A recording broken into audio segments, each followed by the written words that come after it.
Hey, today I'm comparing the brand new Viltrox 85mm F1.4 Pro with the Sirui Aurora 85mm 1.4. Both are made for full-frame cameras and both aimed at creators who want cinematic-looking portraits or other semi-tele shots without breaking the bank. So which one should you get? We will find out in this video, but first let's have a look at some shots I got with both of them.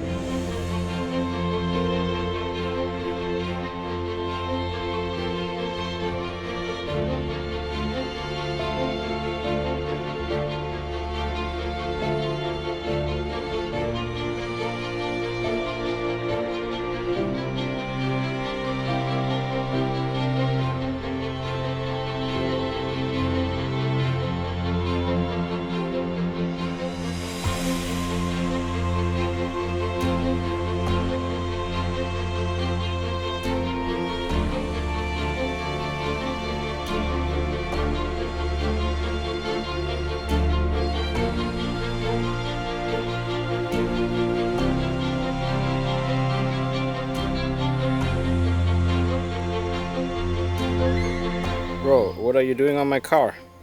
Let's start with the build and design. The Viltrox is slightly bigger and noticeably heavier at around 800 grams. It has a 77mm filter thread and a full metal body that feels super professional. There's also a function button, an AF/MF switch and a clickable aperture ring, plus a USB-C port for firmware upgrades, and it also has weather sealing with a dust and drip resistant front element. Basically, it looks and feels like a proper high-end lens. The Sirui is quite a bit lighter at just 540 grams with a smaller 67mm filter thread. It also feels solid and premium with metal construction, weather sealing and similar features such as AF/MF switch, AFL button, USB-C port and a clickable aperture ring. Now if you compare them, I do prefer the Viltrox button design. It looks a bit sleeker and the aperture declick switch is better placed too because you can see it directly without turning the lens. So in terms of build, Sirui definitely wins on weight. It's more travel friendly, but Viltrox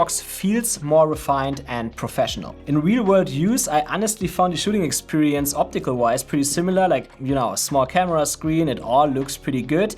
And we will also see soon that are actually not too far away from each other in some ways. But aside from that, Sirui is great to carry around. It's light, compact, and I always like the shots I got with this lens.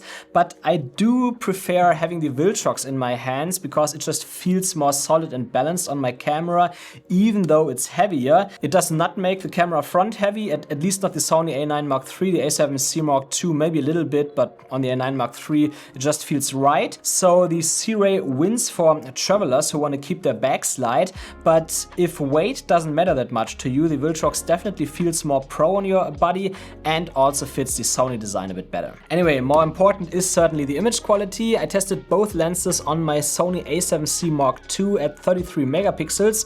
Who knows, maybe on an A7R5 or so at 61 megapixels we would see bigger differences, but here is what I got. The Viltrox is sharper in the center, wide open, not massively sharper, you have to zoom in a lot to see it, but it is there.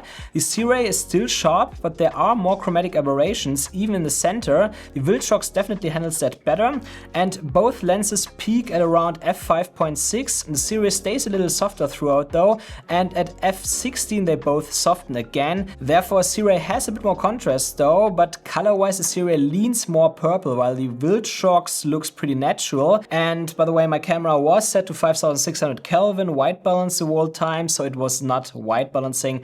I checked that. And honestly, it's pretty much the same in the corners, like both lenses are a bit softer in the corners than in the center, and the Viltrox also appears to be slightly sharper than the Sirui there. It's again not a big difference though. In real life, both lenses are sharp enough in my opinion, but the chromatic aberrations make Viltrox the clear winner in this test, what also leads us to longitudinal chromatic aberrations. Talking about that, both lenses have longitudinal chromatic aberrations at f1.4. The Viltrox leans green behind the focal plane and a weird magenta green mix in front. The Sirui goes purple behind and slightly green in the front, and both are mostly clean by f2.8. It's still very slightly visible around contrasting edges at f4, a bit more on Sirui but visible on both lenses, and 100% 100% gone at f8 on the Viltrox and f11 on the Sirui. I think I mentioned the shift a bit earlier for the Sirui in its review. That's because I'm really pixel peeping here to find a difference between both lenses.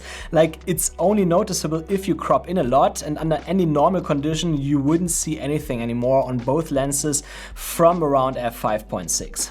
And when it comes to vignetting, both lenses vignette quite a bit wide open at f1.4, the Sirui a little more, and they both clean mostly up by f2.8, but I have to say that the Viltrox clears up a tiny bit more at f4 to match the Sirui's vignetting at f2.8. So while Sirui has a little more vignetting wide open, it cleans up faster, which means it's kind of a draw here, and it depends on your favorite aperture which lens you prefer.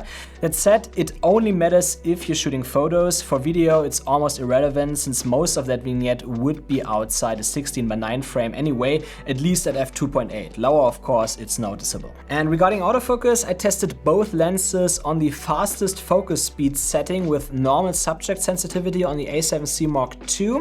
The Sirui works well for standard video and portraits, but it can be slightly behind when objects move fast towards the camera. And I noticed in this test that you can hear the motor slightly with the shotgun mic. It's a low hum, so easy to remove in post, but it is there. It's weird because I did not notice that in my initial review of this lens.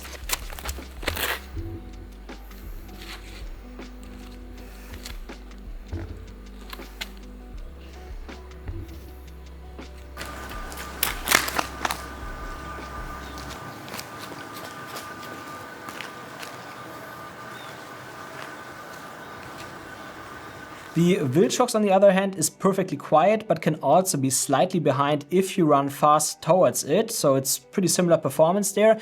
But I found it a bit more reliable when tracking fast movement, because the Sirui lost me once for a moment, while the Viltrox did not. So overall, autofocus is good on both lenses. I would give it to the Viltrox though, as it's a bit more reliable and the motors are completely silent. When it comes to focus breathing, they perform quite similar. There's slightly more breathing on the Sirui, but it's not dramatic on either, totally usable if you shoot a lot of video. Our next one is a bit more subjective, because it really depends on what kind of look you prefer, and that's flaring.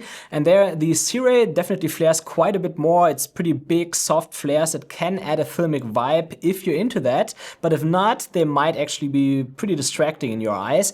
The Viltrox, on the other hand, keeps it rather clean with pretty small flares that don't stretch over the whole frame, but it also has a mild and soft halo in the middle from certain angles if you look closely. So if you go for clean, definitely choose the Viltrox, but if you like character, then Sirui might actually be the better option for you. And when it comes to bokeh, both lenses are surprisingly close, because both produce very soft bokeh, and the bokeh balls are also round in the center on both lenses and get cat eye shaped towards the edges. The only real difference I noticed is that Viltrox's bokeh ball edges lean rather bluish, while Sirui's lean yellow or orange. And also when it comes to texture inside those lenses, it's almost the same, so it's pretty much a tie in my opinion. So I guess that doesn't make the decision which one you should get easy. So let's start with the price. The Sirui is around $499 and the Viltrox $598. So the Sirui is cheaper, but you luckily won't have to sell your kidneys for any of both. So I wouldn't make my decision on the price. I would say if you're a traveler or just want to keep your kit light, the Sirui is the way to go. It delivers really nice images, it's well built, and gives you a filmic touch with a lighter footprint. Maybe adjust the tint in your camera a bit towards green to compensate for the slight purple color shift, but aside from that, it's a great lens. And if you want the best optical performance, better chromatic aberration control, and a more professional build, the Viltrox lens is definitely the one to get. In the end, I think both are great lenses, and for just $100 difference, it really depends on your priorities. So let me know which one you would pick in the comments, and also check out the reviews of these lenses here, because they are quite special. And if you want to see more lens comparisons like this one, hit the like and subscribe button so I know you want more. Thanks for watching, and I will see you in the next one.